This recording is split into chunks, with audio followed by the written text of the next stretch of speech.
नमस्कार, पुण्य श्लोक भाई शो में आज हमने देखा कि देवी अहिल्या जाती है युवराज खंडेराव के कक्ष में और उनके हाथ से पालक पूरी की थाली को फेंक देती है। जो निवाला वो खाने वाले थे उससे उनको रोक देती है। ये देख करके पार्वती हैरान हो जाती है और देवी अहिल्या कहती है कि मेरी मंशा कोई गलत नहीं है, युवराज इसमें जहर था। युवराज हैरान हो जाते हैं और पार्वती कहती है कि ऐसा कैसे हो सकता है। तो वो कहती है मैं जानती हूँ तुम्हारी इसमें कोई गलती नहीं है, कोई दोष नहीं है और जो कुछ भी हुआ है ये बताएंगे। ये कौन होते हैं? वो होते हैं प्रताप जी। अब प्रताप जी बताते हैं कि मैं तुरंत प्रभाव से देवी अहिल्या के पास आया और बताया। अब कब आए? रात को आए हैं। देवी अहिल्या जब अपनी छोटी आई हरकुबाई के साथ में टहल रही होती थी अच्छे स्वास्थ्य की दृष्टि से, तभी वो आते हैं और बताते हैं कि मल्हार राव सूबेदार जी का एक संदेशा है। और देवी अहिल्या तुरंत जाती है, युवराज को रोक देती है। ठीक है, ये बात पता चल जाती है और कहते हैं कि महाराज ने इसमें जहर मिलाया है। महाराज कौन है? वो ईश्वरी सिंह का आदमी है, जय सिंह। अब ये बात वो बताते हैं प्रताप जी, उन्हें कब एहसास हुआ? क्योंकि मल्हार राव सूबेदार जी के साथ वो जा रहे थे, तब मल्हार राव सूबेदार जी उनको रास्ते में रोकते और कहते हैं कि मेरे मन में एक संशय क्या था? वो बताते हैं कि आप जो है मतलब प्रताप जी खाने के ज़्यादा शौकीन नहीं है, मगर फिर भी राजपूताना से जुड़े हुए स्वाद को महसूस करके बार बार उन्होंने बात छेड़ी कि आखिर ये महाराज कौन है, कहाँ से आया है। अब वो कहते हैं सूबेदार जी कि मुझे शक हो रहा है कहीं वो ईश्वरी सिंह का आदमी तो नहीं हो। और बहुत देर याद करने के बाद जब याद नहीं आया था तो मल्हार राव सूबेदार जी के कहने के बाद वो समझ जाता है कि हाँ, ईश्वरी सिंह के पास ही देखा है उसे। और फिर मल्हार राव सूबेदार जी कहते हैं कि मैं सैनिकों को अपने अपने काम पर लगाता हूँ, वो इंसान वो महाराज जो है वाड़े से बाहर नहीं जा पाएगा और आप ये संदेशा देवी अहिल्या को जाकर के तुरंत प्रभाव से दे दीजिए। अब देवी अहिल्या को उन्होंने बता दिया और कहते हैं देवी अहिल्या ने फिर सबको खाने से रोक दिया है और वो खाना फिकवा दिया है और आपको भी रोक दिया। अब युवराज खंडेराव कहते हैं कि वो अकेला उस महाराज का काम नहीं हो सकता, कोई ना कोई वाड़े में है जो उससे मिला हुआ है और मैं उसे ज़िंदा नहीं छोड़ूंगा। अब युवराज खंडेराव अपनी तलवार खींच करके वहाँ से जाने लगते हैं। तब देवी अहिल्या कहती है रुकिए छोटे सूबेदार जी, मैं भी आपके साथ चलती हूँ। अब देवी अहिल्या भी वहाँ पर तलवार खींच लेती है और उनके साथ जाने लगती है। फिर प्रताप जी भी अपनी मयान वहाँ फेंक देते हैं और तलवार लेकर के हाथ में दौड़ जाते हैं। तीनों दौड़ रहे होते हैं, ढूंढ रहे होते हैं कि महाराज आखिर है कहाँ। और कहते हैं कि अभी उसे पता नहीं होगा कि आखिर हमें पता चल चुका है उसकी मंशा क्या है, महाराज की मंशा क्या है, इसलिए सावधानीपूर्वक उसे पकड़ना है। फिर मल्हार राव सूबेदार जी भी महल में पहुंच चुके होते हैं, वाड़े में पहुंच चुके होते हैं, दौड़ रहे होते हैं। अब देवी अहिल्या को इस तरह से तेज गति के साथ चलते हुए देख करके गौतम सरकार कहती है कि अहिल्या रुको। तभी मल्हार राव सूबेदार जी भी वहाँ जाते हैं और कहते हैं कि गौतमा अभी नहीं। और फिर वो लोग सभी जाते हैं, कहाँ पहुँचते हैं? रसोई में पहुँचते हैं। रसोई में उससे पहले ही गुन्नू जी अपना काम कर चुके होते हैं। उस महाराज को बता देते हैं जो रसोई में ही होता है, कहते हैं सबको पता चल चुका है, तुम कौन हो, तो यहाँ से तुरंत भाग जाओ। और गुन्नू जी उसे पीछे के दरवाजे से जाने के लिए कहते हैं, साथ में एक पोटली दे देते हैं और कहते हैं कि वहाँ एक आदमी खड़ा मिलेगा जो द्वार को खोल देगा, उसे ये संदेश दे देना, इस पोटली में संदेश है।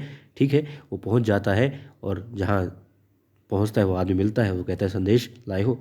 संदेश के लिए पोटली खोलता है तो फिर क्या दिखाते हैं? कुछ नहीं दिखाते, दिखाते हैं मल्हार राव सूबेदार जी और देवी अहिल्या सब पहुँच चुके होते हैं रसोई में। और अब रसोई में क्या देखते हैं? वहाँ पर बावर्ची बने जय सिंह को वो लोग नदारद पाते हैं, वो भाग चुका होता है। फिर उसे पकड़ने के लिए अलग दिशाओं में सब दौड़ते हैं और फिर क्या पाते हैं? पाते हैं कि वो उस द्वार पर मृत पड़ा हुआ होता है। और मल्हार राव सूबेदार जी देखते हैं कि उसके हाथ पे नीला निशान है, यानी कि बिच्छू के डंक से उसे मार दिया गया है या वो मर गया है। अब एक पोटली देखते हैं युवराज और कहते हैं कि ये पोटली? वो कहते हैं हम जानते हैं बाबा साहेब, ये तो दुश्मनों से बचने के लिए या तो इंसान खुद आत्महत्या कर लेता है या फिर उसकी हत्या करने के लिए इसका इस्तेमाल किया जाता है। इसमें जहरीला बिच्छू होता है या फिर कोई दूसरा कीट होता है जो उस इंसान को मौत के घाट तुरंत उतार देता है। अब वो लोग देखते हैं कि वो मृत हो चुका है, यानी कोई ना कोई साथी तो था। फिर लेकिन बात क्या होती है, सभी रानियां वहाँ पर आ जाती हैं और देखती हैं कि क्या हो रहा है। तब मल्हार राव सूबेदार जी को तो भाई साहिब से कहते हैं कि आज देवी अहिल्या की वजह से, इसकी सूझबूझ की वजह से, इसकी तत्परता की वजह से युवराज खंडेराव जीवित यहाँ खड़े हैं, इसे कुछ भी नहीं हुआ। वो बताते हैं कि इसने बहुत ही ज़्यादा मतलब कि कम समय में बहुत तीव्र गति से हर दिशा में सोचा और ये काम किया। फिर उनकी तारीफ में प्रताप जी भी बोलते और कहते हैं अब मुझे समझ में आ गया है अच्छी तरीके से कि मल्हार राव सूबेदार जी ने आखिर क्यों कहा था कि ये संदेश जाकर के सबसे पहले सिर्फ और सिर्फ देवी अहिल्या को ही देना है, क्योंकि सिर्फ यही है जो कम समय में हर दिशा के बारे में सोच सकती हैं और तुरंत निर्णय लेते हुए काम कर सकती हैं। अब देवी अहिल्या की तरफ प्रेमपूर्वक निगाहें लेकर के गौतम सरकार आगे बढ़ती है तो देवी अहिल्या कहती है कि सासू बाई मुझे पता लग गया था कि उसमें विष डाला है खाने में, मगर किस खाने में हो सकता है इसलिए अंदाज़ा नहीं था। तो मैंने सारा खाना वहाँ से इकट्ठा करवा के मंगवा के और नष्ट करवा दिया है, क्योंकि कोई ये जानवर भी उसको खा लेगा तो उसे भी नुकसान होगा। और युवराज जी को फिर वो कहती है कि युवराज आपने उस खाने को छुआ है, उसमें विष था, कौन सा विष था हमें नहीं ज्ञात है, तो आपने जिस चीज़ को छुआ है उसे ठीक है, लेकिन किसी और चीज़ को हाथ मत लगाइएगा। और वैद्य जी आते होंगे विषनाशक औषधि लेकर के, तो उससे उस आपके हाथ धुलवा देंगे, सारी चीज़ें धुलवा देंगे। और फिर तुरंत आगे बढ़ती है द्वारकामाई साहिब और कहती है, अहिल्या तुम्हें अब और कोई काम करने की आवश्यकता नहीं है, रसोई में मत जाना, अपना आराम करो और हम लोग खाना बना लेंगे, संभाल लेंगे। साथ में वो अपनी दासी को कहती है, मीना बाई को, तुम जाओ और शुद्ध जल से जो है रसोई को शुद्ध करवा दो, हम लोग आते हैं, खाना बनाते हैं।